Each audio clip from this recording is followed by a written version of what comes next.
دیکھیے علامہ نے یہ بھی فرمایا ہے کہ قرآن کا اپنا طریقہ کار جو ہے وہی استقرائی ہے. اچھا، اب اس اصول کے مطابق اگر دیکھا جائے تو جو خدا کے وجود کے ثبوت فلسفیوں نے ابھی تک دیے ہیں، خواہ وہ کاز اینڈ افیکٹ والا اصول ہو یا وجودی دلیل ہو یا کوئی بھی ان دلائل میں سے، اس کا ذکر قرآن مجید میں اس کا انفرنس نہیں بنتا. لیکن اللہ تعالیٰ نے جو یہ پریگمیٹک اصول ہے خدا کے وجود کا، وہ خود دیا ہوا ہے. یعنی اللہ تعالیٰ قرآن مجید میں خود کہتا ہے کہ تمہیں تسلیم کر لینا اس کا وجود بہتر ہے، اور بعد میں اگر آپ کو محسوس ہوا کہ یہ قرآن اس کی طرف سے واقعی ہے تو اس میں آپ کا مفاد ہے کہ آپ نے پہلے اس کا وجود تسلیم کر لیا، کیونکہ اگر یہ تم نہ کرتے ہو تم خسارے میں رہو گے. اچھا، اس کا مطلب ہے کہ پریگمیٹک جو بلیف، یہ ولیم جیمز کا اصول ہے فلسفے میں، pragmatic proof for the existence of God, وہ قرآن مجید خود کہہ رہا ہے اللہ تعالیٰ قرآن مجید میں کہ بہتر یہ ہے کہ آپ قرآن کو اللہ تعالیٰ کی کتاب تسلیم کر لو، کیونکہ اگر تم نے نہ تسلیم کیا اور بعد میں یہ نکل آیا کہ واقعی یہ اللہ تعالیٰ کی کتاب ہے تو تم خسارے میں رہو گے. تو مطلب ہے پریگمیٹک ہی اصول ہے جو اللہ تعالیٰ خود تسلیم کرتا ہے. گو کاز اینڈ افیکٹ اور وجودی دلیل یا غائی دلیل، وہ دوسری دلائل کا کوئی ذکر اس میں قرآن مجید میں. ہاں، تو یہ جو کہہ لیجئے عملی دلیل یا پریگمیٹک دلیل ہے، یہ بجائے خود استقرائی دلیل ہے. استقرا ہی آپ کو اس نتیجے پہ پہنچاتا ہے کہ بھائی مان لو اگر خدا کی کتاب یہ ہے تو بالفرض محال یہ نکلا ہی بعد میں کہ یہ واقعی اللہ کی کتاب ہے، تو اس سے بہتر ہے کہ ہم خسارے میں کیوں رہیں. یہ صرف فائدہ اسی میں ہے کہ اس کو تسلیم کر لیا جائے. نہیں، میرا اپنا ذاتی خیال یہ ہے، شاید اس کا میں نے اشارہ بھی کیا ہے، وہ یہ ہے کہ یہ جب میں واپس آیا ہوں تو ہمارے یہاں وکلاء کے گروپس تھے. اچھا، یہ جو گروپس تھے اس میں سب سے زیادہ جو کہہ لیجئے اپنے جونیئرز کو تعلیم دیتے تھے یا بڑھاتے تھے، وہ سردار اقبال کا گروپ تھا. اور سردار اقبال کے گروپ سے باقی وکلاء حضرات جو بھی تھے وہ سب، میں سمجھتا ہوں یا یہ میرا اپنا ذاتی خیال تھا کہ وہ سب ان سے جیلس تھے، خواہ وہ خواجہ رحیم ہوں، خواہ وہ اور وکلاء کے گروپ ہوں. محمود علی قصوری بھی تھے اپنی جگہ پر، منظور قادر تھے. لیکن اپیرنٹلی خواہ محمود علی قصوری ہوں، خواہ منظور قادر ہوں، جو اس وقت کے بڑے ایمیننٹ وکیل تھے، ایم انور، یہ شخصیات، ان میں کوئی بھی اپنے جونیئر کا، ان کا کوئی مطلب ہے جونیئر ان کا کوئی سٹار نہیں بنا. سردار اقبال صرف ایک ایسی شخصیت تھے جو اپنے جونیئر یا اپنے گروپس کو واقعی ایک طرح سے تربیت بھی دیتے تھے. گو ان سے کام بھی لیتے تھے لیکن تربیت بھی دیتے تھے. ان کے سارے جنہوں نے بھی ان سے تربیت حاصل کی، مثلا ایس ایم ظفر یا سعید اختر یا خلیل الرحمان، مولوی خلیل الرحمان، یہ سب سردار اقبال کے اسکول کے یعنی اس کے گروپ کے شخصیات ہیں جو بعد میں جج بھی بنے، چیف جج بھی بنے اور بڑے اونچے قسم کے وکیل ان کا شمار کیا گیا. تو اب مجھے سردار صاحب بعد میں کہتے تھے جب میں جج بن گیا کہ تم نے وکالت جب تم آئے تھے تو سیدھے میرے پاس کیوں نہیں آئے، میں تمہیں مطلب ہے ٹرین کرتا صحیح طور پر. اس کا سبب یہی تھا کہ ان کی رائیول تھی آپس میں سارے گروپس کی. خواجہ صاحب کے ساتھ میں آ کے لگا چونکہ ان کے ساتھ ایک قربت بھی تھی، وہ کہہ لیجئے مرکزی اقبال کمیٹی کے ممبر بھی تھے، دور ازدیج سے رشتہ داری تعلق بھی تھا. لیکن اپیرنٹلی انہوں نے کچھ اس مسئلے پہ کوئی میری مدد نہیں کی. انہوں نے بجائے اس کے کہ خود مجھے ٹرین کرتے یا اپنے طور پر کرتے، انہوں نے مجھے اکرم صاحب کے سپرد کر دیا. اکرم صاحب نیچری کورٹ کے وکیل تھے اور آہستہ آہستہ کوشش کر رہے تھے ہائی کورٹ میں آنے کی، وکیل بننے کی. تو اپیرنٹلی ان کا جو اپنے ایک تھے جونیئر ان کے جو سول کورٹس میں ہوتے ہیں، وہ سول کورٹس ہی میں دھکے کھاتا رہا. بعد میں اگر میری کوئی پریکٹس چمکی تو وہ بورڈ آف ریونیو میں تھی، اور بورڈ آف ریونیو میں جہاں یہ خواجہ صاحب بھی وہیں پریکٹس کرتے تھے، لمبرداری کے کیسز، اشتمال کے کیسز، ان میں حالانکہ میرا کوئی تعلق ہی اس قسم کی چیز سے نہیں تھا. بیسیکلی ایز اے جج اگر میں کامیاب ہوا تو کرمنل لاء میں ہوا، because I had gradually developed reputation for being an acting جج. اچھا، اس کی وجہ سے میری مطلب بنی. پھر اس کے بعد یہاں جو کورٹس میں گروپس تھے وہ میری چیف ججی کے دور میں ختم ہو گئے. تو میرا کہنے کا مطلب یہ ہے کہ کوئی میری میں صلاحیت نہیں تھی ایک وکیل بننے کی یا اچھا وکیل ہونے کی. وہ اچھا وکیل میں ہو سکتا تھا اگر مجھے صحیح راہبری اس وقت ملتی. اس کا پوٹینشل مجھ میں تھا، اور وہ انفارچونیٹلی جس قسم کے ہمارا سیٹ اپ تھا اس میں رائیولری کی وجہ سے نہ ہو سکا. مجھے سردار اقبال کی طرف کوئی جانے دیتا ہی نہ، جس قسم کا ماحول تھا. تو خواجہ صاحب کی اپنی مونوپلی تھی اور وہ بڑے دھڑلے والے شخص تھے، تو ان کا مطلب ہے فرمان آپ ٹال نہیں سکتے تھے.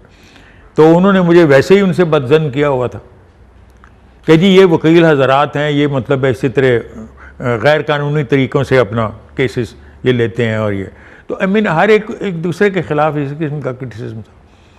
اور باقی جو ہیں ان میں سے کسی کی توفیق نہیں تھی. مثلا انہوں نے مجھے کہا، منظور قادر صاحب نے، کہ بھئی تم میرے ساتھ کیوں نہیں آیا؟ حالانکہ انہوں نے آج تک کبھی کسی شاگرد کو سکھایا نہیں.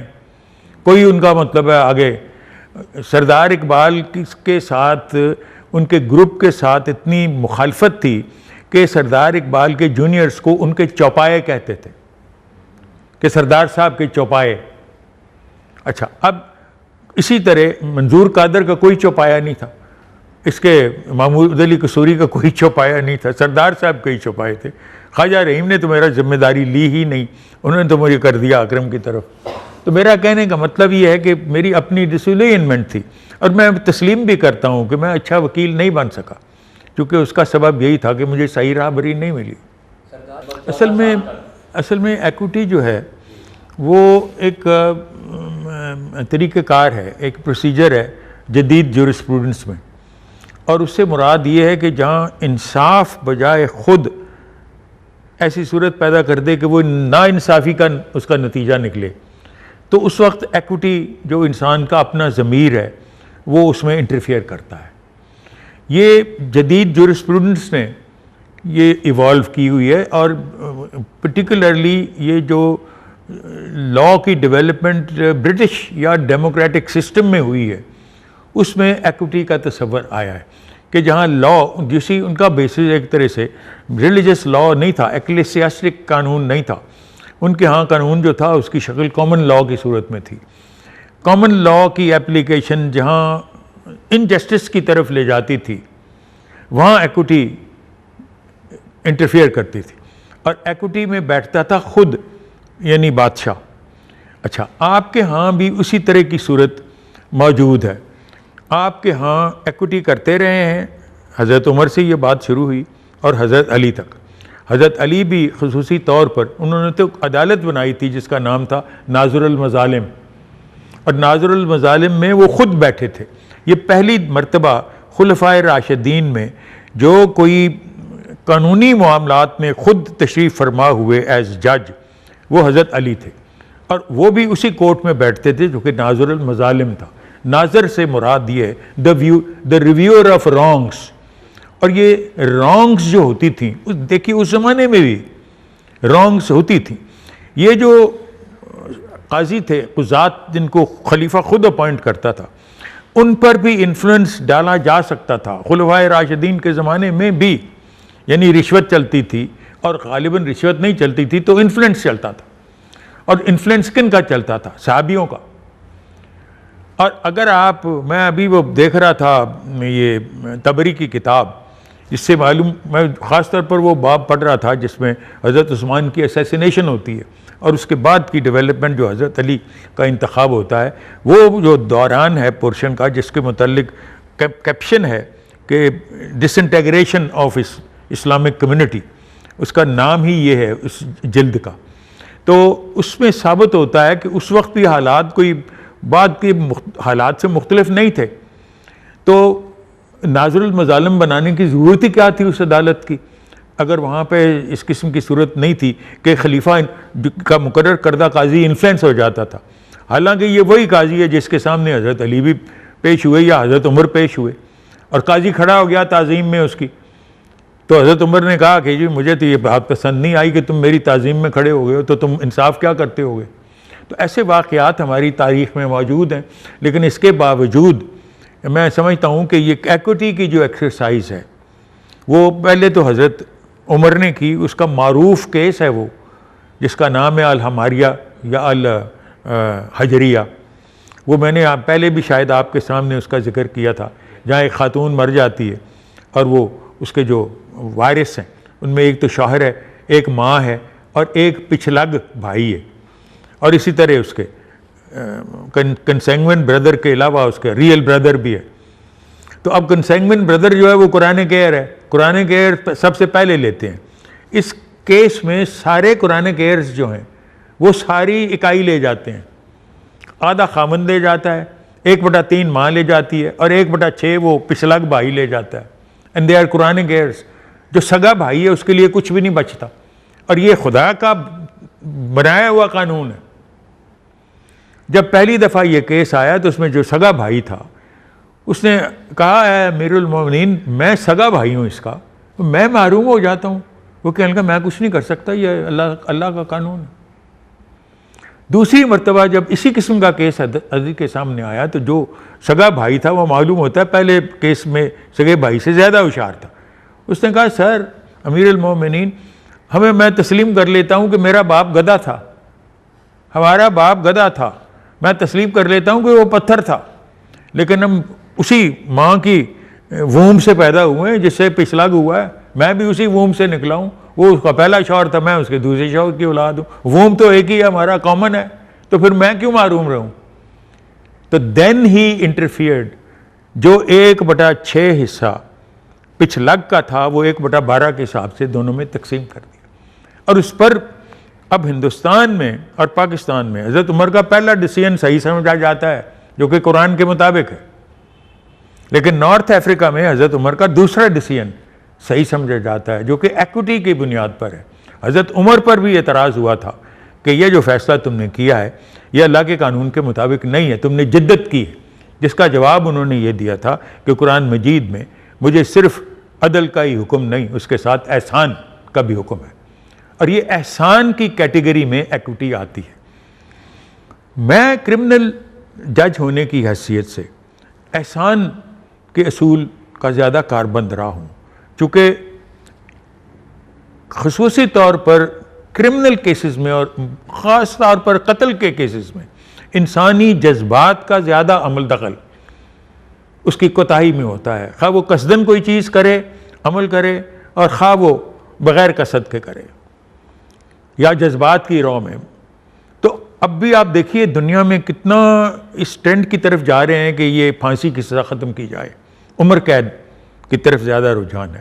میرا بھی ایکوٹی کے بنیاد پر زیادہ رجحان معافی کا تھا کہ جہاں بھی کوئی ذرا سا بھی گنجائش ہوتی تھی تو میں قتل کی سزا پھانسی کی صورت میں دینے سے گریز کرتا تھا۔ میرے متعلق ہمارے جو چیف جسٹس زمانے کے تھے انہوں نے کمنٹ کیا تھا کہ جی جاوید اقبال کشمیری ہے، لہٰذا یہ کسی قاتل کو پھانسی کی سزا دینے سے یہ گھبراتا ہے جیسے اس کے سامنے پھانسی کی سزا دی جا رہی ہے۔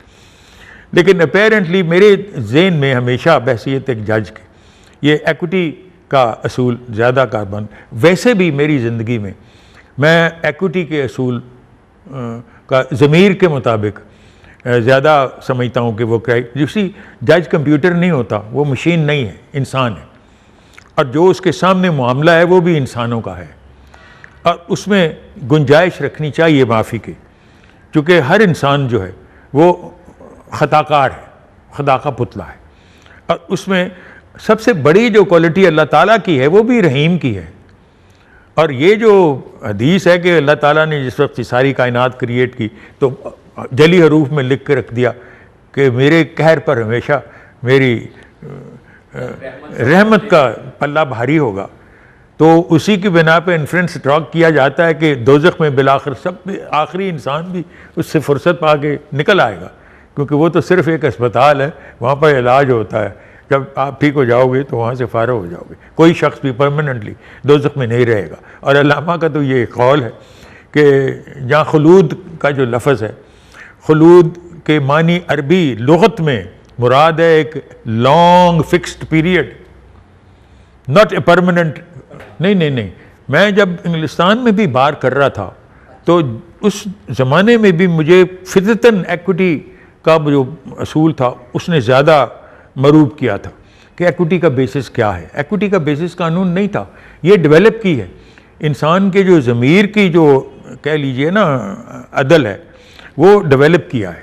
اور انگریزی لاء میں میرا تو کیونکہ محدود تھا، یہ انگریزی لاء سے ہی تعلق تھا اس کا، اس وجہ سے میرا یہاں جب میں آیا ہوں تو میں نے خود پرنسپل صاحب سے کہا تھا کہ میں اپنی طرف سے اگر آپ مجھے چوائس دو گے تو میں ایکوٹی پڑھانا پسند کروں گا.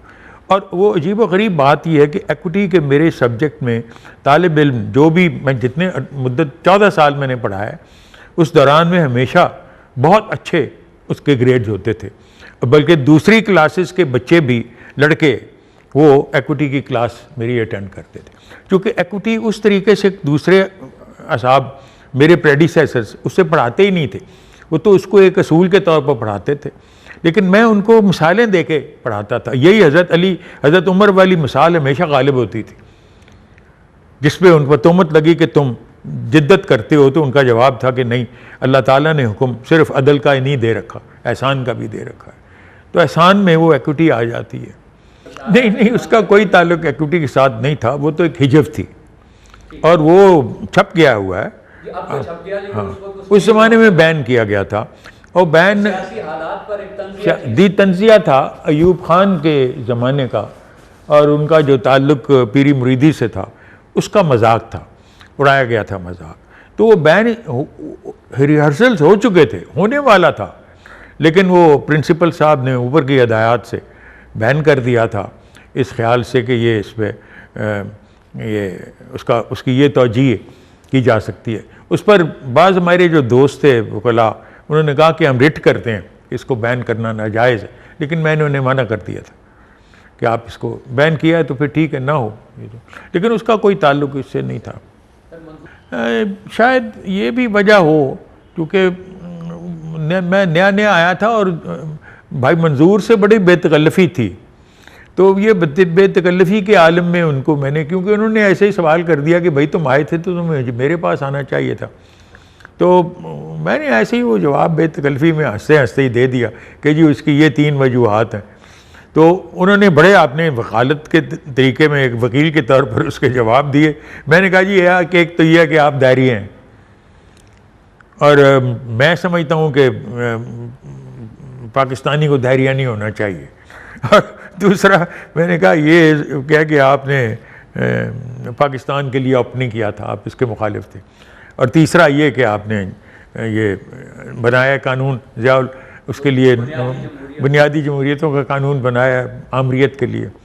تو اس کا جواب اس نے پہلے سوال کا تو یہ دیا تھا کہ میں داعریہ نہیں ہوں، میں ایگناسٹک ہوں. اچھا، ایگناسٹک کے لیے پتہ نہیں اردو میں یا عربی میں کوئی لفظ ہے تو کیا ہے؟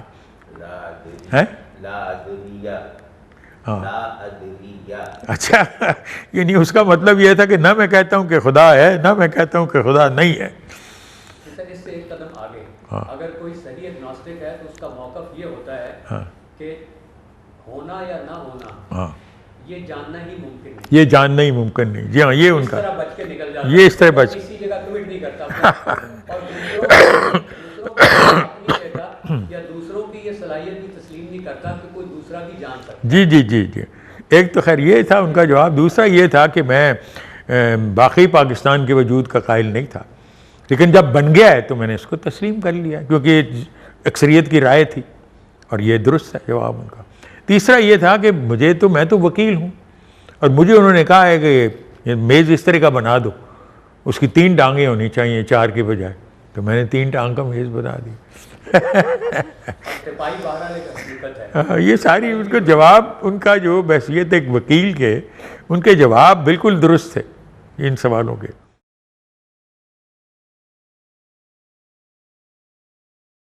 حقیقت یہی ہے کہ سیکولرزم کی جو اصطلاح جو ہے لادینیت اور یہ اصطلاح ایک علامہ نے بھی استعمال کی ہے، لا دینی و لاطینی کس پیش میں، تو چونکہ اس وقت یہ سیکولرزم سے مراد ہی لا دینی ہے. اور یہ جو تصور لا دینیت کا ہے یہ علماء ہند نے پیدا کیا ہوا ہے، کیونکہ جس وقت ترکی نے ڈکلیئر کیا کہ سیکولر اسٹیٹ ہوگی مصطفیٰ کمال پاشا نے، تو مسلمانوں کا بالخصوص علماء ہند کا، کیونکہ اس وقت خلافت تحریک جو تھی وہ بڑے جوبن پہ تھی، اس لیے انہوں نے اس پر اعتراض کیا تھا کہ یہ تو لا دینیت ہے، اس سے تو ترک جو ہیں وہ مذہب چھوڑ دیں گے. تو اس بنا پہ یہ ایک غلطی اس زمانے کی کہ سیکولرزم کے معنی ایک نیگیٹو طریقے پہ کیے جائیں، اس وقت ہی ہو گیا. لا دینیت اتنی وہ اصطلاح عام ہوئی کہ بعد کے زمانوں میں بھی سیکولرزم سے مراد یہی سمجھا گیا کہ جس ریاست کا مذہب کوئی نہ ہو، اور ریاست کا مذہب کا نہ ہونا سے مراد یہ ہے کہ وہ ریاست اجماعی طور پر مذہب کو ڈسکریج کرے. حالانکہ یہ صورت سیکولرزم میں بھی نہیں ہے، کیونکہ جن لوگوں نے بھی ویسٹ میں سیکولرزم اڈاپٹ کیا اس کا مطلب یہ تھا کہ ایتھک لاز جو ہیں، جو مذہبی قوانین ہیں، ان کا اطلاق عوام پر نہ ہو، ان کا اطلاق پادریوں پر یا چرچ مین پر ہی ہو. یہی تھا اعتراض. یعنی ایکلیسیاسٹک کوڈس جو ہیں ان کے تحت جو سزائیں دی جائیں وہ پادریوں کو یعنی مذہبی فرقے کے ساتھ متعلق لوگوں کو دی جائیں، عوام کو اس میں شامل نہ کیا جائے. مثلا آپ کو علم ہے کہ وہاں پر مثلا ایکلیسیاسٹک کوڈ کے تحت زنا کی سزا آپ سے بھی زیادہ سخت تھی. وہ اسی طرح پتھر مار کے یا زمین میں دفن کر کے آپ کو سزا دیتے تھے، مارتے تھے. اور وہ کہتے تھے کہ یہ صرف اگر کوئی پادری سے اس قسم کا جرم ہو جائے تو اس کو دیے جائے، عوام کو یہ نہ دی جائے. چونکہ ان کا کرائیٹیرین فلاسفر کا روسو جیسوں کا یہ ہو گیا تھا کہ اخلاقی اقدار وقت بدلتے ہوئے وقت کے ساتھ بدلتی رہتی ہیں. اور یہ ایک اعتبار سے درست ہے. آپ کے قرآن مجید میں بھی یہ واضح ہے کہ حضرت آدم کے بیٹوں میں اپنی بہن کے ساتھ شادی کرنے پر جھگڑا ہوا تھا، ایک نے دوسروں کو قتل کر دیا تھا. حابیل اور قابیل کا جو قصہ ہے اس میں وہ بہن کے ساتھ ہی ان کا مطلب ہے خواہش تھی شادی کی، کیونکہ اس زمانے میں بہن سے شادی کرنا جائز تھی، چونکہ اس نسل اس طرح چل ہی نہیں سکتی تھی اور اس کا طریقہ کار ہی کوئی نہیں تھا. لیکن بعد میں اس کو برا سمجھا گیا، اور قرآن میں تو بڑے ہی واضح طور پر رشتوں کا ذکر ہے جن سے شادی نہیں ہونی چاہیے. تو اب یہ ایک طرح سے اخلاقی اقدار بدلتی رہتی ہیں. اب یہ حقیقت ہے کہ بعض اخلاقی اقدار ایسی ہیں جو کہ نہیں بدل سکتی، اور بعض ہیں جو کہ subject to the law of change ہیں. اور اسی سبب اگر فرض کیجئے ویسٹ کے اگر آپ کلچر کی ہسٹری کا مطالعہ کریں تو ان کے ہاں اجتہاد جیسی کوئی چیز ان کے ریلیجس کلچر میں نہیں تھی. ان کا یہی تصور تھا کہ جو لا بائبل سے اخذ کیے جائیں وہ سیکرڈ ہے، اور اگر اس کے علاوہ کوئی قانون سازی کی جائے تو وہ پروفینٹی ہے یا پروفین ہے. آپ کے ہاں یہ پروفینٹی کا تصور نہیں ہے، پروفین ہونے کا اور سیکرڈ ہونے کا کوئی تصور نہیں ہے. اسلام میں اس طرح کی صورت نہیں ہے. یا آپ کے ہاں عبادات کے قوانین ہیں اور یا آپ کے ہاں معاملات کے قوانین، اور معاملات کے قوانین میں ہی اجتہاد کا تصور ہے. اور جہاں تک عبادات ہے ان میں کوئی اجتہاد کی اتنی اہمیت نہیں ہے. اور علامہ کا یہ جو تصور ہے کہ پرماننس ان چینج، یا آپ کی سوسائٹی یا آپ کا معاشرہ جو ہے اس میں تغیر اور ثبات دونوں اکٹھے ہیں، ان میں یکجائی تو ان میں دوئی نہیں ہے. اور اس کو سمجھ کے آپ معاشرے میں اس معاشرے کو ترتیب دیں. تو اب یہ کس طرح ہو کہ آپ ان دونوں اصولوں کو، ثبات اور تغیر کو منسلک کر لیں؟ How can it be possible except under اجتہاد؟ اسی سبب اقبال کا یہ جو تصور ہے نا، ثبات فی التغیر یا پرماننس ان چینج، اس کو جب تک کہ معاشرہ ہمارا اس اصول کو نہیں سمجھے گا، یہ اقبال کے میں سمجھتا ہوں فکر کا عطر ہے، پرماننس ان چینج. اگر ہم اس کو نہیں سمجھیں گے، یا قوم نہیں سمجھے گی، یا پاکستان اس کو نہیں سمجھے گا، تو ہم آگے نہیں بڑھ سکتے. کہ ثبات کہاں ختم ہو جاتی ہے اور تغیر کہاں شروع ہوتا ہے، یا تغیر کہاں ختم ہوتا ہے اور ثبات شروع ہو جاتی ہے، اور معاشرہ کس طرح اس متضاد چیزوں کو اکٹھا کس طرح کرے۔ یہاں سے ایک اور چیز آپ کے اسی زمانے کے ایک سامنے آتی ہے، 56 کے آس پاس ہی حکومت نے اسلامی قوانین کے نفاذ کے سلسلے میں سفارشات مرتب کرنے کے لیے ایک کمیشن قائم کیا تھا، اور آپ سے غالباً سکندر مرزا صاحب نے پوچھا کہ کیا کیا جائے، تو آپ نے کہا مجھے جسٹس شریف صاحب کے ساتھ لگا دیں کیونکہ مجھے اس سے دلچسپی ہے۔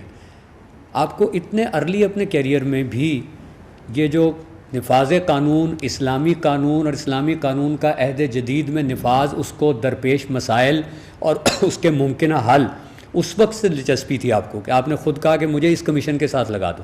ٹھیک ہے، وہ اس لیے کہ میرا جو ریسرچ تھیسس تھا وہ تھا the development of Islamic political philosophy. اچھا، وہ تھیسس کے میں جو ڈومینیٹنگ اثر ہے وہ علامہ کی فکر ہی کا تھا، جس سے اس کا اب انگریزی میں میری جو کتاب ہے اسلام اینڈ پاکستان آئیڈینٹی، یہ اسی تھیسس کا ایک کہہ لیجئے امپرووڈ شکل ہے۔ تو اس وقت بھی میرے ذہن میں یہی بات تھی کہ یہاں پر ہم نے یہ ایک نیا تجربہ ہے پاکستان کا وجود میں آنا، اس میں وہ اسلامی فقہ جو قدیم ہے وہ شکل اس میں نہیں رکھنی، اس کو چینج کرنا ہے اور وقت کے ضروریات کے مطابق کرنا ہے۔ اسی بنا پہ میں نے یہ کہا تھا، سکندر مرزا صاحب تو یہ چاہتے تھے کہ میں سیاست میں آؤں اور پھر ان کا ساتھ دوں، وہ میں نے ان سے کہہ دیا تھا کہ میرے پاس وسائل ہی نہیں ہیں، اور اسی وجہ سے میں نے یہ تجویز جو تھی یہ قبول کرنے کو تیار میں ہو گیا تھا۔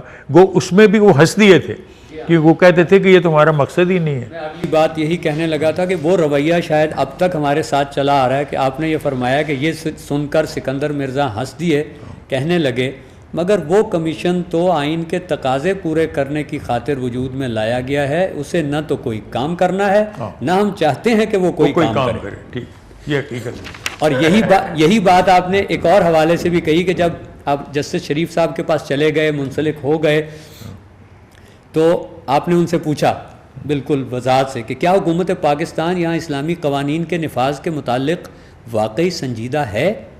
ہنس پڑے۔ اب جسٹس شریف بھی ہنس پڑے جو سربراہ کمیشن ہیں، سپریم کورٹ کے ریٹائرڈ جج تھے، بولے 5 سال کے عرصے میں انہیں کچھ نہ کچھ تو کرنا پڑے گا۔ بات دراصل یہ ہے کہ قائد اعظم کی وفات کے بعد قرارداد مقاصد تو لیاقت علی خان اور ان کے چند ساتھیوں نے مولویوں کا منہ بند کرنے کی خاطر منظور کروا لی، مگر چودھری محمد علی نے اس کا پھندا آئین میں ڈال دیا ہے، اور اب اس سے چھٹکارا حاصل کرنا ممکن نہیں سوائے اس کے کہ آئین کو ختم کر دیا جائے۔ کمیشن کا تقرر ایک آئینی ضرورت تھی جو بامر مجبوری پوری کر دی گئی، فی الحال اس کے کرنے کے لیے کوئی کام نہیں ہے۔ مجھے تو تقرر کے ماں سے باقاعدہ تنخواہ مل رہی ہے، آپ بھی ایسے ہی کیجیے۔ بالکل، اور اس میں یعنی یہ رویہ ہمارا اس کے 50 کی دہائی کے شروع میں موجود تھا سرکاری سطح پر۔ تو یہ مطلب ہے یہاں نیت ہی نہیں تھی کوئی، سیاست کی اور اہل قانون دونوں ہی کی، دونوں نے۔ اہل قانون تو اس وقت سمجھ لیجیے ریٹائر ہو چکے تھے، اور یہ ایک میں سمجھتا ہوں کہ یہ ایک بڑی افسوسناک چیز ہے کہ اپیرنٹلی ہم نے جو بھی یہاں پہ یہ سب سے بڑا یعنی افسوس جو ہے یہ تجربہ تھا پاکستان کا وجود میں آنا، اور اس تجربے کے لیے 2-3 چیزوں کی ضرورت تھی پیشتر اس کے کہ وہ معاشرہ وجود میں لایا جاتا جو ان کے ذہن میں تھا، جو پاکستان کے فاؤنڈرز ہیں۔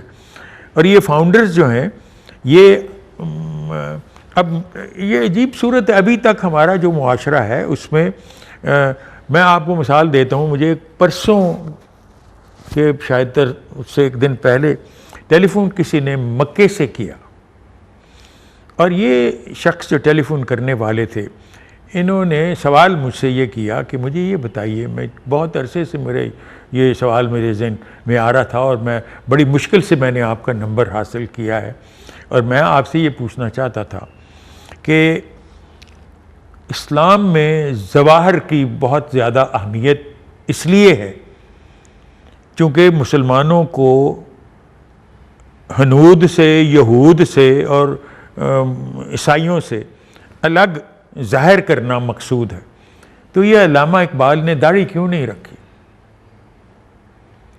میں نے کہا جی اس کا میرے پاس کوئی جواب نہیں ہے. شاید اس کا جواب یہ دیا جا سکے کہ ظواہر پر اب اتنی اہمیت نہیں دی جاتی. سوال ظواہر کا وہیں آتا ہے جہاں پہ یہ یعنی تقسیم کرنا یا ظاہر کرنا اپنے آپ کو کہ تم دوسروں سے مختلف ہو بہت ضروری ہو.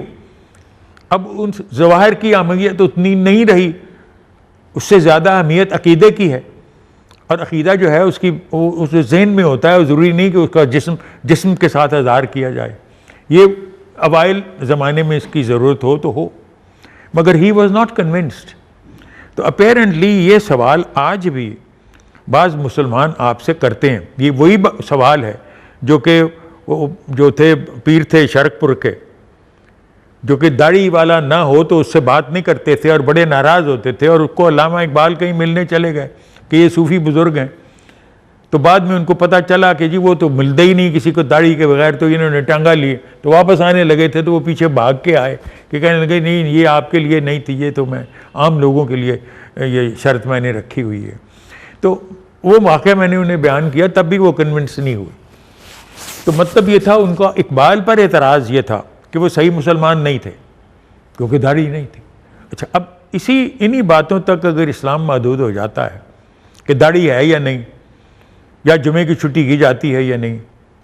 اب آپ نے جو مجھے ایک پیپر بھیجا تھا، کچھ مدت ہوئی ہے، آپ نے شاید بھیجا تھا، جس پہ آپ نے وہ شاہ ولی ایک واقعہ بیان کیا ہوا ہے، جس میں آپ نے ایران کے جو تھنکر ہیں ان کا واقعہ بیان کیا ہوا ہے کہ آپ نے بھیجا تھا. ہاں، آپ مثلاً وہ واقعہ اس میں ہے کہ سروش کا، کہ سروش نے جو بیان دیے ہوئے ہیں کہ شیعہ حضرات جمعے کی نماز پر اتنا اصرار نہیں کرتے کہ مساجد میں جا کے ادا کی جائے. سال تک وہ نہیں تھا، اب انقلاب کے بعد وہ جبری ہو گئی. ہاں، اچھا. تو اس طرح ان کے اپنے بعض اجتہادات ہیں جو انہوں نے کر رکھے ہیں، ان کا ذکر کیا ہوا تھا. اور یہی واقعات کہ یہ جو چور کا ہاتھ کاٹنا یا زنا کی سزا رجم، ان چیزوں کے متعلق، وہ سوالوں کے متعلق لبرل ویو پوائنٹ لینا، یہ اجتہاد کی باتیں ہم پچھلے دنوں بھی کر رہے تھے. ایک یہ بھی مسئلہ بڑا اہم ہے کہ یہ جو خاص طور پر قرآنی سزائیں ہیں وہ سوائے سعودی عرب کے یا شاید ایران کے باقی دیگر اسلامی ممالک میں کیوں رائج نہیں؟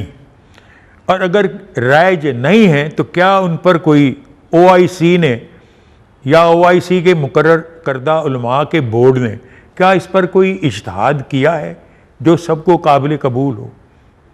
مثلا جس کو ہم کہتے ہیں ٹریڈ ان ہیومن بینگز، جس کو غلامی کا یہ نیا نام ہے، یہ اس کی ممانعت ہے اکثر ممالک میں، اور قرآن تو اس کی ممانعت نہیں کرتا، اجازت دیتا ہے، وہ کہتا ہے کہ غلاموں کو آزاد کرنا چاہیے. تو اگر یہ صورت ہے تو پھر آپ کی کانسٹیٹیوشن میں جو ہیومن ٹریڈ ہے اس کی ممانعت کا کیا جواز ہے، جبکہ قرآن کے ساتھ اس کا کوئی اختلاف نہیں، کیونکہ قرآن کے تحت یو کین بائی سلیوز. یہ مسائل جو ہیں ان پر اجتہاد کی ضرورت ہے کہ یہ چیزیں کیوں آج آؤٹ آف ڈیٹ ہو گئی ہوئی ہیں. کنیزیں آپ کیوں نہیں خرید سکتے؟ یہ ساری چیزیں جو ہیں ان کے متعلق ہم نے کیوں نہیں اجتہاد کیا؟ یا ممالک جو ہیں اسلام کے جن میں یہ صورت نہیں ہے، اب ترکی تو کہہ لیں ایک سیکولر اسٹیٹ ہے، ان کے لاز سیکولر ہیں. ایجپٹ میں کیا صورت ہے؟ ایجپٹ نے بہت ساری ریفارمز کی ہیں جو کہ جدید ہیں اور اپنے طور پر انہوں نے کر رکھی ہیں. مثلا میں نے آپ کو مثال دی تھی کچھ دن ہوئے ہیں، یہی جو لا آف آبلیگیٹری بیکویسٹ انہوں نے بنایا تھا، اور وہ لا آف آبلیگیٹری بیکویسٹ جو ہے اس سنی کانسیپٹ کو گیٹنگ اوور کرنے کی طریقہ کار ہے کہ دادے کی وراثت جو ہے وہ پوتا لے سکتا ہے یا نہیں. اور وہ چونکہ خالصتاً حنفی قانون میں اس کی اجازت نہیں ہے، تو تو اب انہوں نے کم از کم 1/3 ایک آبلیگیٹری بیکویسٹ بنا دی ہوئی ہے کہ یہ دادے پر ایک طرح سے بامر مجبوری ایک اس کا تصور کیا جائے گا ہبہ، کہ 1/3 جو ہے وہ پوتا لے گا. حالانکہ آپ کے جو لا ہے ایوب خان کے زمانے میں جو بنا تھا مسلم فیملی لاز میں، اس میں پوتا پورا حصہ لیتا ہے آف ہز پریڈیسیزڈ فادر، جو کہ زیادہ میں سمجھتا ہوں کہ ایکوٹی کی بنیاد پر درست ہے. مطلب ہے جو ایجپٹ نے ریفارم کی ہے وہ قرآن سے قریب رہنے کی ہے، انہوں نے بیکویسٹ کر دی ہے کہ ہدیہ ہو تمہاری طرف سے، تو یعنی ہبہ کر دو. لیکن اپیرنٹلی یہ جو طریقہ ہے اٹس مور ایکویٹیبل کہ اس کا اپنا حصہ دینا چاہیے، اور شیعہ لاء میں ہے، شیعہ لاء دیتا ہے حصہ. فرمائیے 58 میں سکندر مرزا نے آئین ختم کر دیا، اور انہوں نے بھی ایک تقریر کی، ایوب خان صاحب نے بھی بعد میں کی، ضیاء الحق صاحب نے بھی کی، مشرف صاحب نے بھی کی. میں جب کبھی بھی ان چیزوں کو ملا کر دیکھتا ہوں، اور آپ کی یہ کتاب کے اس پیراگراف میں بھی اس کا نقطہ آغاز ہے سکندر مرزا کی تقریر، یوں لگتا ہے جیسے ہمیں وقفے سے ایک ہی ویڈیو ریوائنڈ کر کے سنا دی جاتی ہے. سکندر مرزا صاحب بقول آپ کے یہ فرما رہے ہیں، جو وجوہات انہوں نے بیان کی، ملک میں اقتدار حاصل کرنے کے لیے سیاستدانوں میں تباہ کن جنگ جاری تھی، آج بھی ہے، ٹھیک ہے، بدعنوانی عام تھی، عوام کا استحصال ہو رہا تھا، اور اسلام کو سیاسی مقاصد کی خاطر بطور طوائف استعمال کیا جا رہا تھا. ایسے غیر یقینی اندرونی حالات انتخابات سے بھی درست ہونے کا امکان نہ تھا. یہ سکندر مرزا صاحب نے اپنی شکایات بیان کی ٹیک اوور کی. ایوب خان صاحب کی تقریر جو شہاب نامے میں بھی ہے، فرینڈز نوٹ ماسٹرز میں بھی ہے، وہ بھی لگتا ہے کہ اس کی ریکیپ ہے، لفظ بدل کر عین یہی شکایات. اس میں انہوں نے ایک اضافہ کر دیا ہے کہ مولوی علماء آپس میں متفق نہ ہونے کی وجہ سے لڑتے رہتے ہیں، لہٰذا یہ بھی ایک عنصر ایک اور انارکی کا ہمارے معاشرے میں پیدا ہو گیا ہے. مشرف صاحب کی تقریر جب میں سن رہا تھا تو بالکل مجھے ایسے لگا کہ ایوب خان صاحب کے الفاظ دہرائے جا رہے ہیں. یہی اس پہ میں آپ سے، اور آج بھی صورتحال میں ایسے ہی رکھتی ہے، ٹھیک ہے، کہ کیا یہ سن 58-55 میں ہی صورتحال ایسی ہو گئی تھی کہ ہر آنے والا آمر جو زمام اقتدار اپنے ہاتھ میں لیتا ہے، وہ وہی شکایات معاشرے میں، وہی خرابیاں اپنے آمد کے جواز کے طور پہ بیان کر رہا ہوتا ہے. تو کیا 58 سے لے کر 2008 تک ہم لوگ ایک ہی طرح کی صورتحال میں کھڑے ہوئے؟ یہی معلوم ہوتا ہے. میں تو ایک اعتبار سے جس طرح کہ ہمارے حالات اب بھی ہیں، سمجھتا ہوں کہ ہمارا جو پرابلم ہے وہ جو ہمارے بانیان ہیں ان کی نگاہ میں جو اسلام کا تصور تھا وہ ہم عوام تک پہنچا نہیں سکے، سوائے اس کے کہ انہیں ہم ٹیریٹری دے سکے ہیں. یعنی ملک تو مل گیا، قوم ایک بنا دی، قوم ہوا میں تو نہیں رہتی، اس کے لیے سرزمین چاہیے، زمین کا حصہ چاہیے، وہ آپ کو ٹیریٹری مل گئی. So territorially you have supplied and abided by the concept of Muslim nation hood, کہ اس کے لیے علیحدہ ٹیریٹری ہو.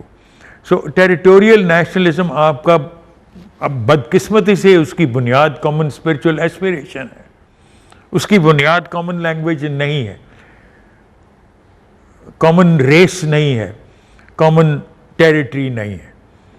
اچھا، اگر کامن اسپرچول ایسپیریشن اس کی بنیاد ہے تو یہ ایک طرح سے توق آپ کے گلے میں پڑا ہوا ہے اسلام کا.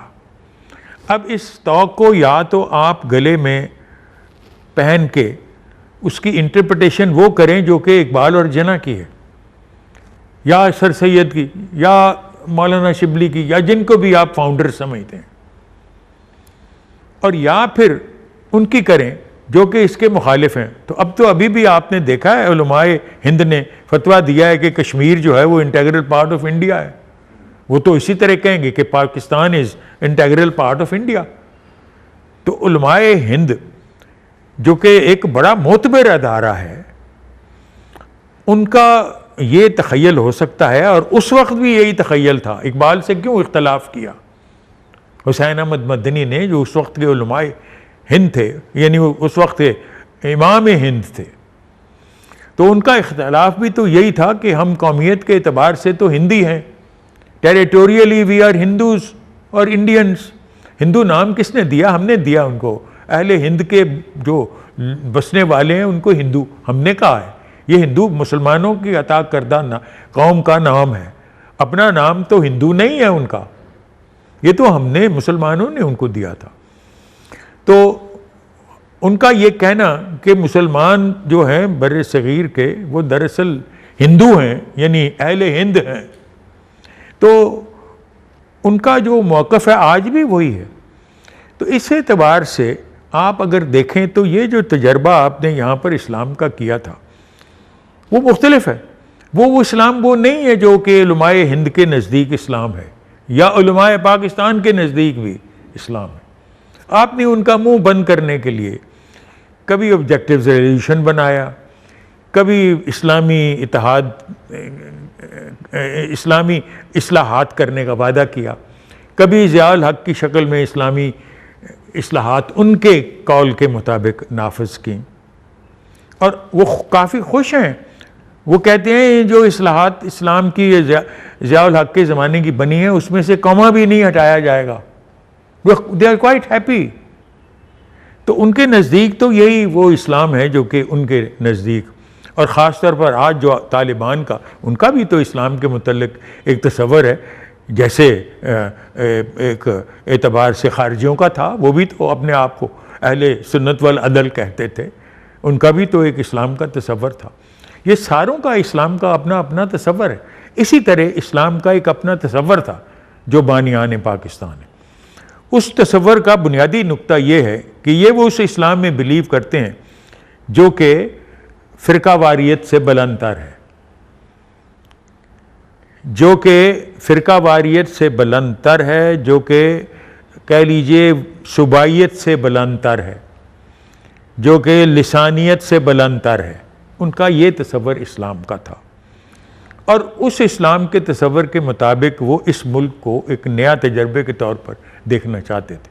اسی لیے وہ اجتہاد کی کہہ لیجئے قوت جو استعمال ہے اس کو پروسیجر کا، وہ پارلیمنٹ کو دینا چاہتے تھے۔ پارلیمنٹ پر علماء کا اعتراض یہی تھا کہ یہ پارلیمنٹ بیچاری جو اسلامی فقہ کے انٹریکیسیز سے واقف نہیں، کیا اجتہاد کرے گی؟ تو اس کا جواب اقبال نے مجبوراً یہ کہا تھا کہ بھائی اچھا مولویوں کا ایک بورڈ بنا دو وقتی طور پر جو ان کی گائیڈنس کرے، کیونکہ آفٹر آل کامن مین کا ایک جدید فقہ میں تصور ہے، کامن مین جو ہے وہ بنیادی طور پر اتنا بے عقل نہیں ہوتا جتنا اس کو سمجھا جاتا ہے۔ نہیں ہوتا، فرقہ واریت تو اسی طرح ہے، کیونکہ اس میں بھی جو بھی انہوں نے مطلب ہے،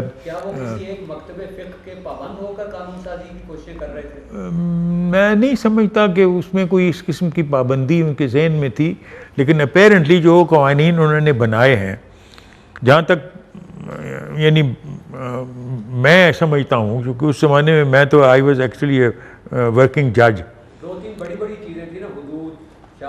نہیں دیکھیے، اس میں نہ تو کبھی پارلیمنٹ میں بحث ہوئی جو یہ قانون سازی تھی، ہونی چاہیے تھی، اچھا پارلیمنٹ میں تو صرف بحث ہوئی نہیں، اچھا پھر اس کے علاوہ لاء منسٹری کو کوئی پتہ نہیں، یہ تجویز لاء منسٹری کی طرف سے نہیں تھی، یہ تو سعودی عرب سے ایک شخص،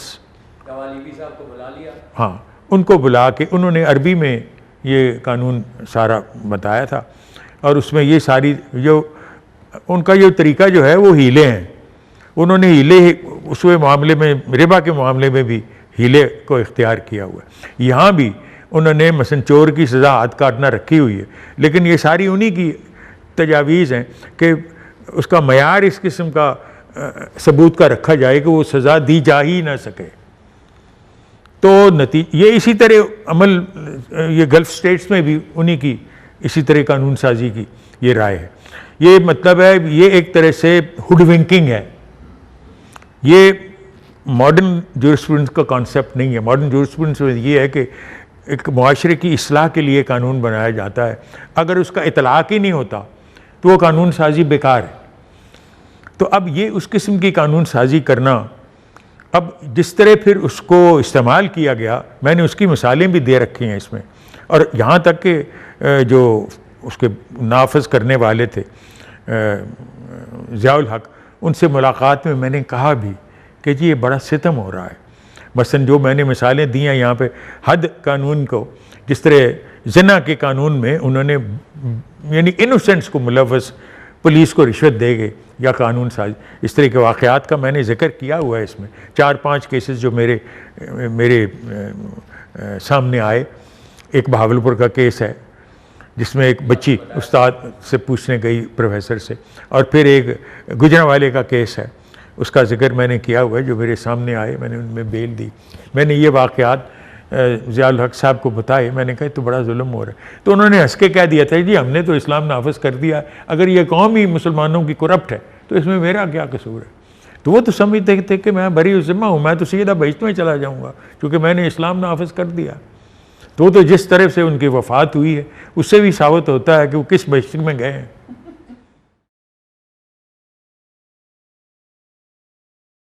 جہاں تک وزارت مذہبی امور کا تعلق ہے وہ وہی ہے جو میں سمجھتا ہوں کہ علامہ ایک خاص بات جو ان تجاویز میں جو ایوب خان نے سرکولر جاری کیا تھا اس میں یہ تھی کہ میرے ذہن میں چونکہ علامہ کے تصورات کو میں عملی اپنے طور پر، میں غلطی بھی کر سکتا ہوں، اپنے طور پر عملی شکل میں دیکھنا چاہتا تھا. تو میرے ذہن میں ان کا جو تصور تھا جب ترکی نے یہ ریفارم کی کہ مساجد میں کوئی بھی لائسنسیٹ علماء کے بغیر یعنی کوئی وہاں پہ تقرر اس کا نہیں کیا جا سکتا بنسبت بطور خطیب کے، تو اس کو علامہ نے بڑا سراہا ہے اور کہا ہے کہ اگر ابن تیمیہ آج ہوتے تو وہ کتنے خوش ہوتے، یعنی اس قسم کے الفاظ انہوں نے استعمال کیے ہوئے ہیں. تو اس طور پر اگر یہ تجویز کہ مدرسے جو ہیں ان کو یونیورسٹیوں سے منسلک کیا جائے اور ان کے ہاں بھی جو دینیات کے ماہر ہوں وہ ایم اے یا بی اے یا پی ایچ ڈی کی ڈگریاں ان کو اس طرح ملیں، بجائے اس کے کہ وہ مدرسوں کی ڈگریوں سے ہی اپنے آپ کو علامہ لکھنا شروع کر دیں. تو اس سے یہ ایک تو اس تجویز کا ایک حصہ یہ تھا کہ وہ جو کوالیفائڈ علماء ہیں وہ مساجد کو ٹیک اوور کر کے ان پر مقرر کیا جائے. اگر وہ صورت ایوب خان کے زمانے میں اگر یہ تجویز تب یہ برسر عمل اس پر ہو جاتا تو آج نہ یہ صورت بنتی جو اس وقت بنی ہوئی ہے. اب ان کو یہ احساس ہو رہا ہے کہ سب سے بڑی جو کہہ لیجئے دہشت گردی ہے اس میں بہت سے مدرسے ملوث ہیں، تو یہ صورت نہ ہوتی. اچھا عجیب و غریب بات یہ ہے کہ جب یہ کتاب چھپی اور مختلف لوگوں کو بھیجی گئی، باہر کے لوگوں کو جو اورینٹلسٹ ہیں ان کو تو بھیجی گئی اور ان بیچاروں نے بڑی تجاویز اپنی طرف سے دی کہ یہ صحیح ہے یہ غلط ہے، اور اس میں اپنی طرف سے ہر ایک نے تجویزیں دی ہوئی ہیں. این میری نے بتایا ہوا ہے یہ طریقے مت کرو، اور اس میں بوسانی نے کو اپنی تجاویز دی ہوئی ہیں وغیرہ وغیرہ. اسی طرح اس زمانے مولانا مودودی زندہ تھے، وہ ترجمان القرآن میں انہوں نے خود اس پر تبصرہ کیا ہوا ہے اس کتاب پر. اور اسی طرح طاہر القادری بھی تھے کراچی میں، انہوں نے بھی.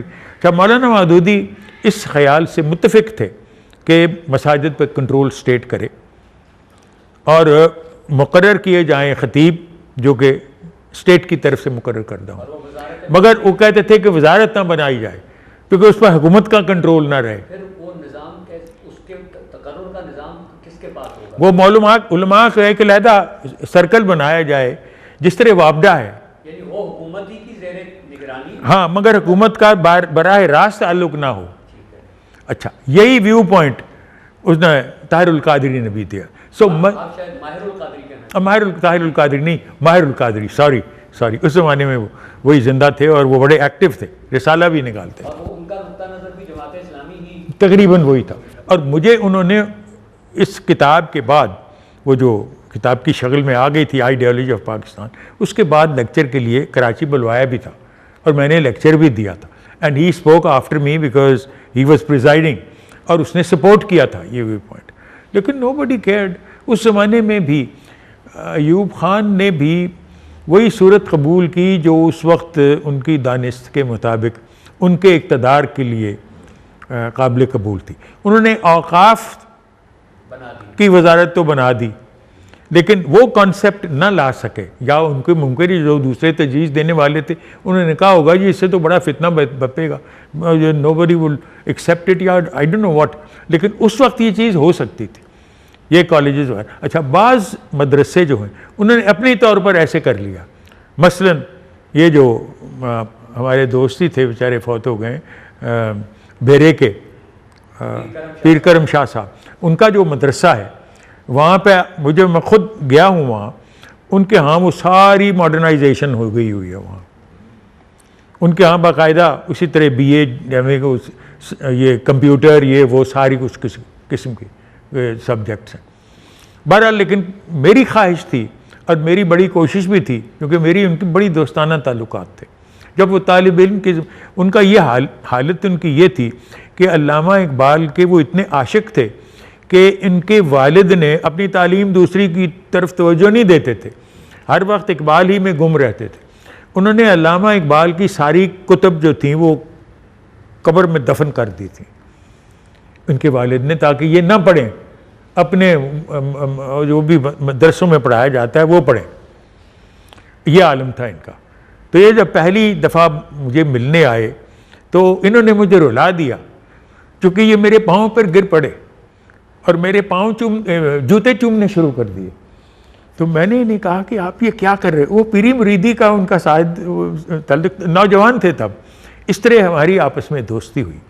بعد میں جب یہ چلے گئے اپنا مصر, وہاں سے ڈگری حاصل کی PhD وہاں کے اپنا وہی جامعہ ازہر سے, واپس آئے تو ملاقات ہوئی. تو میری ان کی آپس میں بے تکلفی تھی, بلکہ ہم گئے یہ جو مالدیوز ہیں یہاں پر اکٹھے گئے, ایک سیمینار وہاں پہ تھا جو کروایا تھا اس نے, یہ جو قذافی کی پیسوں سے ہوا تھا کہ اسلام کی فار ایسٹ میں کیا صورت ہے.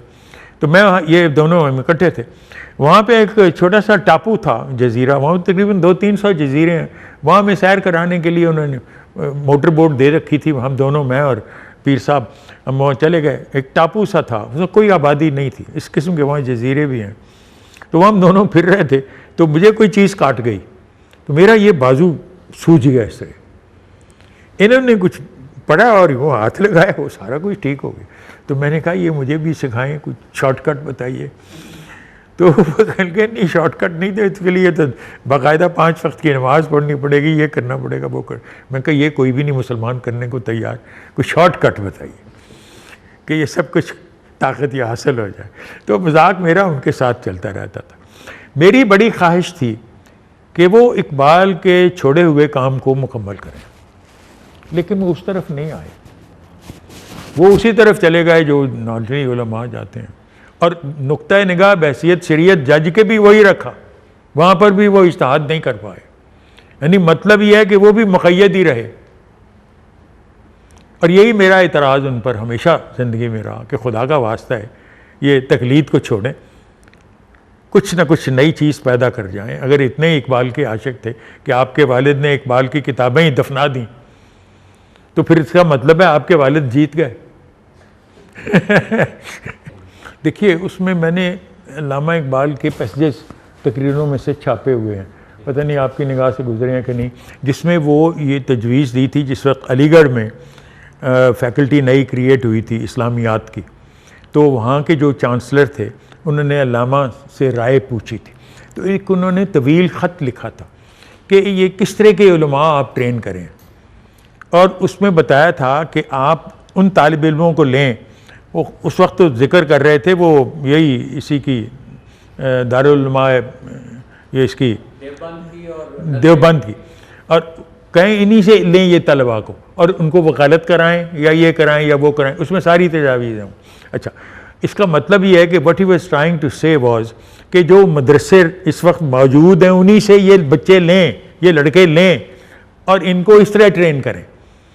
مطلب ہے لیں انہی کو مگر پھر ان کو یہ ایڈیشنل ایجوکیشن دیں، خواہ وہ وکالت کریں یا پھر سائنسز کریں، میتھمیٹکس اور دوسری چیزیں، خاص طور پر اکنامکس اور یہ سبجیکٹس۔ اب دیکھیے یہ جتنے بھی یہاں پر مذہبی جماعتیں ہیں، سب سے بڑا جو نقصان ہے جو ہم کہہ لیجیے قوم برداشت کر رہی ہے، وہ یہ ہے کہ ان میں سے اکثریت کا کوئی اکنامک پروگرام نہیں ہے۔ جو بھی آپ کو اسلامائزیشن کی تجویز دی جاتی ہے وہ زیادہ اصرار عبادات پر ہی ہے، اس پہ کوئی تصور سوائے اس کے کہ یہ عبادات پر ہی ایمفیسس ہے، اس پر کوئی معاملات کی بہتری کی تجاویز نہیں ہے۔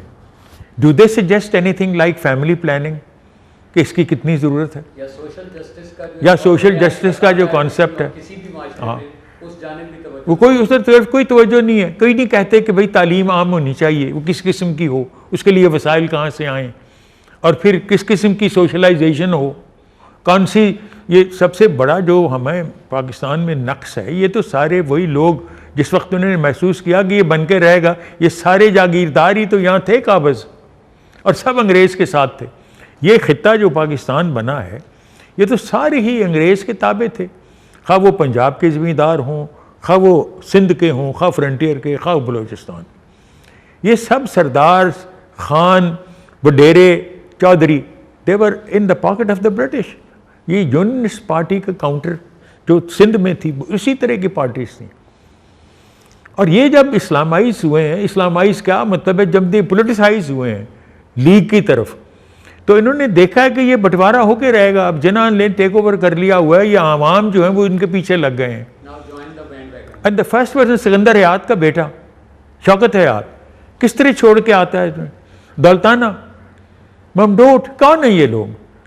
سب سے سرانہ جو تھے پولیٹیکل پارٹی میں، مسلم لیگ میں جو آئے، یہ سب سے بڑے بڑے ذمہ دار ہی تھے۔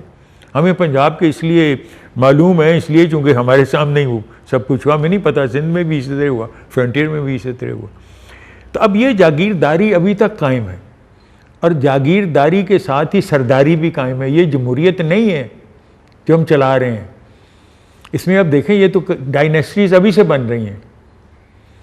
اب وہی ڈائنیسٹیز جو ہیں they are going to take over, انہی کے بیٹے آگے آ رہے ہیں، انہی کی اولادیں آگے آ رہی ہیں۔ ابھی میں پڑھ رہا تھا اخبار میں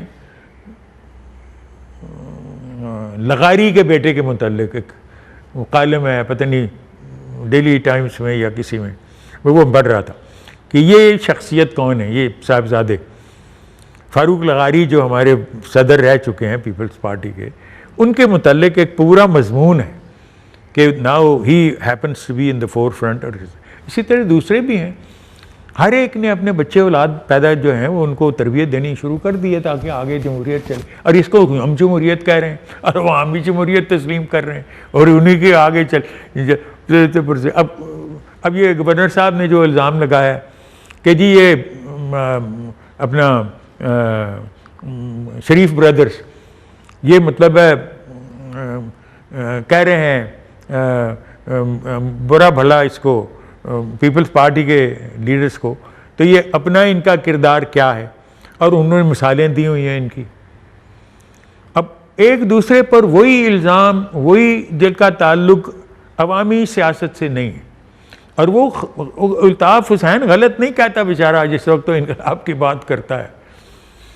حقیقت یہی ہے کہ یہ تو ڈائنیسٹیز ہیں، اور یہ ڈائنیسٹیز میں وہی لوگ ہیں جو تاش کے پتوں کی طرح آپ پھیر پھیر کے وہی آئیں گے۔ یہ جمہوریت تو نہیں ہے نا، پھر یہ تو جمہوریت وہ نہیں ہے جو قائد اعظم تصور کر رہے تھے، جو اقبال تصور کر رہے تھے۔ تو اب یہ تو ساری چیز غلط ملت ہو گئی ہے، اور اسی لیے آپ کا اس پاکستان کے مستقبل کے متعلق کوئی علم نہیں ہے کہ یہ رہتی بھی ہے کہ نہیں۔ یہاں کیوں نہیں کامیاب؟ یہاں کامیابی اس لیے نہیں ہوئی کیونکہ یہاں پر انگریز کی حکومت تھی، اور یہ جو ذہنیت ہمارے علماء حضرات کی ہے اس کے خلاف، وہ غلامانہ ذہنیت ہے۔ کیونکہ اگر ان کی اپنی حکومت ہوتی تو پھر یقینی طور پر حکومت کا ہی عمل دخل ہوتا ان سچ اپوائنٹمنٹس۔ یہاں پر انگریز نے آپ کو عبادات کی اجازت دی، اور اس وجہ سے چونکہ آپ کی اپنی حکومت نہیں تھی، انگریز کا اس کے ساتھ کوئی تعلق ہی نہیں تھا آپ کی دینیات سے یا آپ کے مذہب سے، تو انگریز کا تعلق تو ملک کی ایڈمنسٹریشن کے ساتھ تھا، تو اس وجہ سے انہوں نے آپ کو آزادی دے رکھی تھی۔ ہمارے علماء سمجھتے ہیں کہ یہ آزادی ہے ہماری، کہ حکومت تو ہم پر کنٹرول نہیں ہے، بلکہ یہ صحیح سیکولرزم ہے، کیونکہ اسلام کا تو حکومت سے تعلق ہی کوئی نہیں ہے۔ اس لیے انہوں نے کنٹرول کر لیا۔ میرا خیال ہے دنیا اسلام میں باقی جہاں پر انگریز کا یا غیر ملکی اقوام کا تسلط رہا ہے وہ صورت ہم سے مختلف تھی، اور وہاں پر جو کہہ لیجئے قومیت کا فروغ کے جذبے کا فروغ ہوا وہ ذرا ہم سے مختلف ہے۔ یعنی مطلب یہ ہے کہ اگر فرض کیجئے ترکوں میں یا عربوں کی مختلف ممالک میں، ایون انڈونیشیا، ملیشیا، ہاں ان میں بھی یہ کنٹرول جس وقت ان کی اپنی حکومت بنی ہے تو انہوں نے جو والنٹیرلی اسٹیٹ نے ٹیک اوور کر لیا مساجد کو یا ان قسم کی اداروں کو، لیکن ہمارے ہاں یہ صرف اسی وجہ سے نہیں ہو سکا۔ میرا خیال ہے اس کی وجہ کلونیلزم ہے، اور اس کی کیا سبب ہو سکتا ہے؟ چونکہ دیکھیے یہاں ہم نے اب علماء کے بنے ہیں، مثلا دیوبند یا اس قسم کے ادارے بنے ہیں، بلکہ یہ جو خطہ ہے علامہ تو اسی وجہ سے کوشش کر رہے تھے کہ یہ جو خطہ خصوصی طور پر پنجاب کا خطہ ہے یہ علماء سے خالی ہے۔ یعنی اقبال کی کوشش یہ تھی مودودی کو بلانا یا علماء ہند کو کوشش کرنا کہ وہ پنجاب میں یا لاہور میں آ کے آباد ہوں، چونکہ وہ سمجھتے تھے کہ یہ خطہ جو ہے خصوصی طور پر علماء سے خالی ہے۔ یہاں پر وہ چاہتے تھے کہ ہندوستان کے علماء یہاں پہ سیٹل ہوں۔ یہ تصور جو اقبال کا تھا کہ یہاں پہ ایک ادارہ بنایا جائے پٹھان کوٹ میں، اور جو اس کے متعلق یہ سارا کچھ ہوا، مولانا مودودی بلوائے بھی گئے اس غرض کے لیے، یہ سارا کچھ اسی وجہ سے تھا کیونکہ یہاں تو ویسے ہی ٹریننگ مسلمانوں کی نہیں ہوئی دینی اعتبار سے صحیح معنوں میں۔ بقول اقبال جتنی بھی ہندوستان اس سے زیادہ بہتر حالات تھے ہندوستان کے، لیکن ہندوستان میں بھی یہ نہیں ہوا، تو آپ کہہ سکتے ہو کہ اس کی اور ریزن تو کوئی نہیں ہو سکتا۔ میرا اپنا خیال یہ ہے کہ جو ہمارے جہاں اس قسم کے مدارس ہیں یا مطلب کہہ لیجیے ادارے ہیں جن کی نوعیت مذہبی ہے، وہ اب بھی سمجھتے ہیں کہ حکومت جو ہے وہ غیر ملکی ہے۔ یعنی ان کو یہ خیال ہے، میری رائے ہے، انہیں نہیں یہ آزادی کا تصور کہ یہ ملک آزاد ہو، کیونکہ ان کا یہ شاید خیال ہو کہ یہ وہی جمہوریت ہے جو پہلے بھی نافذ تھی، یہ انگریز کی جمہوریت ہے، یا مطلب یہ ہے کہ اس میں ان کا عمل دخل نہیں ہے۔ تو باوجود اس کے کہ وہ 22 پوائنٹس بھی دیے علماء حضرات نے جب کانسٹیٹیوشن بن رہی تھی، پھر اس کے نتیجے میں آبجیکٹیو ریزولوشن بھی بنی، لیکن یہ بھیگے نہیں ہیں، یہ حکومت کی طرف آئے نہیں۔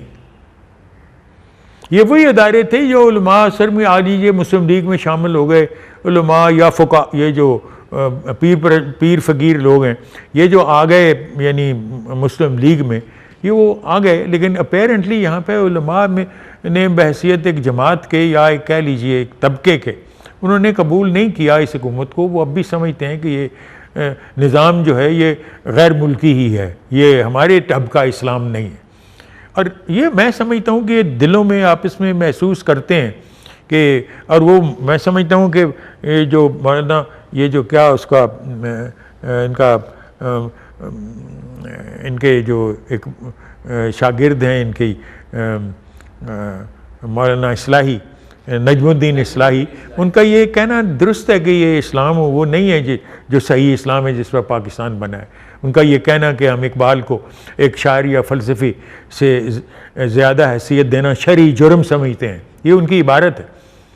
اور اقبال یعنی پاکستان جس اسلام کے نام پر بنا ہے یہ اقبال ہی کے فلسفے کا دوسرا نام ہے، اور یہاں پر اقبال کے فکر کے تحت تو اسلامی قانون سازی ہو سکتی ہے، لیکن جس اسلام کی بنیاد پر پاکستان بنا ہے وہ اقبال ہی کے فلسفے کا دوسرا نام۔ اس کا مطلب یہ ہے کہ ان کے نزدیک یہ صحیح اسلام نہیں ہے، اور اقبال کے اشعار بھی وہ کوٹ کرتے ہیں اپنے خطبوں میں جو ان کی اپنی پسند کے ہیں، وہ اقبال کے وہ اشعار کوٹ نہیں کرتے جو انہیں ہضم نہیں ہو سکتے۔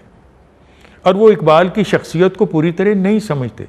اور میں نے جن مذہبی حلقوں میں اپنی کتاب گو یہ ایسی کوشش ہے ریکنسٹرکشن لیکچرز کے متعلق خطبات اقبال تسہیل و تفہیم جن کو بھی بھیجی ہے, انہوں نے کسی نے بھی اس پر تبصرہ نہیں کیا because they disagree with it. اور میں نے جب ان سے اسرار احمد, ڈاکٹر اسرار احمد سے پوچھا ہے, مولانا اسرار احمد سے, کہ آپ نے اس پر تبصرہ کیوں نہیں کیا؟ وہ کہنے لگے میرے سر سے گزر گئی. سر سے گزر گئی سے مراد یہ ہے کہ میں اس پر کچھ نہیں کہنا چاہتا, یہ نہیں کہ ان کے سر سے گزر گئی, وہ سب سمجھتے ہیں لیکن ان کا وہ عقیدہ نہیں ہے, کیونکہ وہ اقبال کی ان پہلوؤں سے کوئی تعلق نہیں رکھنا چاہتے جو ان کے نزدیک غیر اسلامی ہے. اور بہت سے اقبال کے ایسے ایسپیکٹس ہیں جو کہ علماء حضرات کو قابل قبول نہیں ہیں. اقبال لاکھ کہے کہ میں عاشق رسول ہوں, میں یہ ہوں, میں وہ ہوں, لیکن اپیرنٹلی وہ اقبال کے وہ اشعار استعمال کر لیتے ہیں, لیکن وہ اقبال کا اصل فلسفہ جو ہے اس کو نہیں پسند کرتے. یہ صرف علماء کی حد تک ہی نہیں, میں یہ سمجھتا ہوں کہ صوفیاء میں بھی یہی بات ہے. وہ اب تک بھی وہ جو ہنگامہ ہوا تھا اقبال کے اسرار خودی کی اشاعت پر, اور جو کچھ بھی وہ اس ہنگامے کے متعلق میری اپنی آٹو بایوگرافی میں نہیں لیکن علامہ کی جو بایوگرافی میں نے وہ باب لکھا ہوا ہے وہ بالکل درست ہے. اقبال کو سب سے زیادہ گالی جو پڑی تھی وہ تو صوفیاء حضرات نے دی تھی, کیونکہ ان سے ان کا تصور جو تھا وہ مختلف تھا. حالانکہ میں اقبال کو بھی ایک صوفی سمجھتا ہوں. صرف ان پر الزام یہی ہے کہ یہ کہتے ہیں کہ نہیں آپ سمندر میں غرق مت ہو بلکہ سمندر کو اپنے اندر غرق کرو, یہ اقبال کا قصور ہے. نہیں, یہ میں تو سمجھتا ہوں کہ ہماری جو ایفرٹ ہے اپنی طرف سے, یہ حالات جس میں سے ہم گزر رہے ہیں یہ مایوس کن ہیں, اور ایک ایسے مستقبل کی طرف رفتہ رفتہ بڑھ رہے ہیں جس کے متعلق ہمیں خود بھی معلوم نہیں ہے. اور جو بھی مجھ سے یہ ٹیلی ویژن والے چینل سے پوچھتے ہیں اب تو میں انہیں جواب ہی نہیں دیتا. جو بھی اسی مسئلے کے متعلق کوئی مستقبل کے متعلق آپ کا کیا خیال ہے, آئی آلویز سے نو, کیونکہ میں کیا کہہ سکتا ہوں. کوئی نظریاتی طور پر تو ہم وی آر ڈیفیٹڈ پیپل, ہم شکست خوردہ لوگ ہیں, کیونکہ ہم وہ نہیں بنا سکے جو وہ مشاہیر چاہتے تھے. اگر آج اقبال یا جناح زندہ ہوں تو وہ تو دیکھ کے بیچارے مایوس ہی ہوں گے کہ کیا ہم نے بنانا چاہتے تھے, یہ کیا انہوں نے بنا دیا.